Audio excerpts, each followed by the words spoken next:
என் இனிய தமிழ் மக்களே, தமிழர்களின் வீரம் வரலாற்றில் எப்பொழுதுமே மறைக்கப்பட்டுள்ளது என்பதற்கு பெருங்காமநல்லூர் வரலாற்று நிகழ்வே ஒரு சான்று. இந்திய வரலாற்றில் ஜாலியன் வாலாபாக் படுகொலை என்பது சரித்திரத்தில் இடம்பெற்றுள்ளது, பாடப்புத்தகத்தில் இடம்பெற்றுள்ளது. நாம் இன்று வரை அதை படிக்கின்றோம். ஜாலியன் வாலாபாக் என்ற இடத்தில் ஜெனரல் டயர் என்பவன் திடீரென சுடச் சொல்லி உத்தரவிடுவான். சுடச் சொல்லுவான் என்று தெரியாமல் மக்கள் அங்கு கூடினார்கள். சுடச் சொன்னான், மக்கள் மாண்டனர். ஆனால் அது இன்று வரை வரலாற்றில் இடம்பெற்றுள்ளது.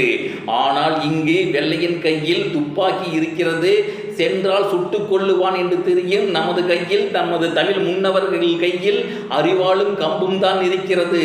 ஆனால் ஆங்கிலேயனிடம் அடிமையாக இருப்பதை விட காலை மாலை இருவேளை சென்று அவன் முன்னால் கைகட்டி கைரேகை வைப்பதை விட, குற்ற பரம்பரையாக இருப்பதை விட, தமிழ் முன்னவர்களுக்கு மரணத்தை விட மானமே பெரிது என்று சென்று சண்டையிட்டு வீர மரணம் அடைந்தனர்.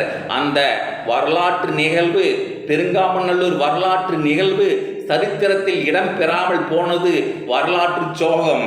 பெருங்காமநல்லூர் தமிழ் முன்னவர்களுக்கு வீர வணக்கம்.